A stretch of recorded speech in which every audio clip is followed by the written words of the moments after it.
Iran on Monday responded to India's request for the safe evacuation of Indian students stuck in Iranian cities as Israel continued its bombing of targets in the Islamic Republic.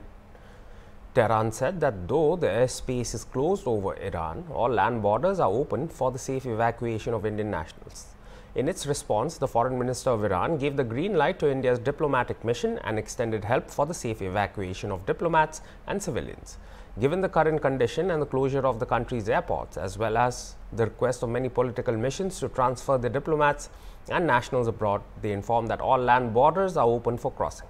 Tehran asked India to give the names, passport numbers and vehicle specifications of the people crossing the border to its General Protocol Department.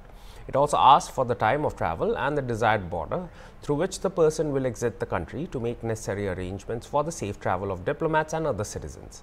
Thousands of Indians are stranded in various Iranian cities as Israel and Iran continue to trade missiles, with neither side showing any signs of backing down. This includes more than 1,500 Indian students, most of whom are from Jammu and Kashmir.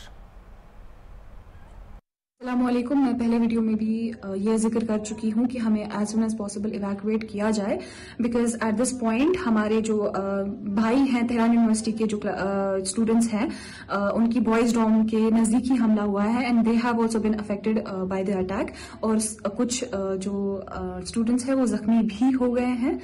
सो वो हालत हमारी भी ना हो जाए उससे पहले please हमें इवैक्यूएट कर दिया जाए, क्योंकि इस पॉइंट ऑफ टाइम पे ना हमें वाटर सप्लाई है डॉम की, ना net, internet is very weak, internet बिल्कुल भी नहीं चल रहा है, ना मैसेज जा रही है, ना आ रही है, ना प्रॉपर्ली कम्युनिकेट कर पा रहे हैं हम किसी से भी।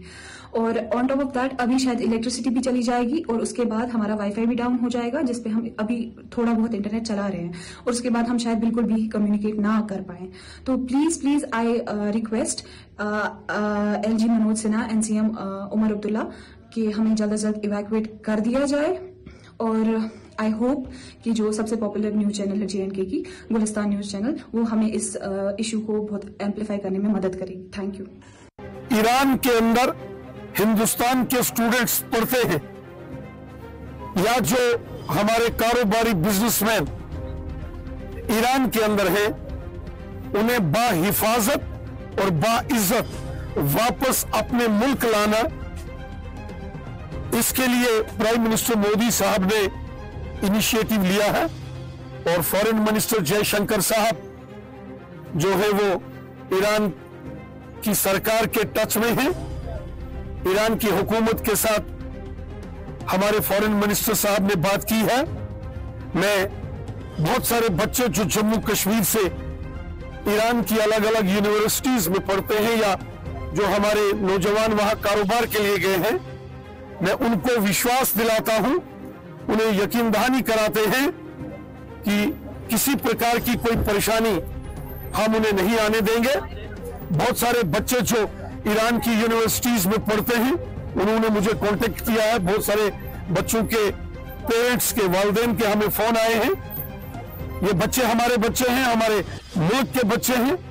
उनकी हिफाजत करना, उनको बाइज्जत उनके जो डिमांड्स हैं उनको पूरा करना और उनका पूरा ख्याल करना, उनकी सिक्योरिटी का ख्याल करना, ये हमारा काम है। और हमारे प्राइम मिनिस्टर साहब ने बोला है कि हम अपने एक एक बच्चे को बाइज्जत और बाहिफाजत, अगर जरूरत पड़ी तो हम उन्हें वापस अपने मुल्क लाएंगे।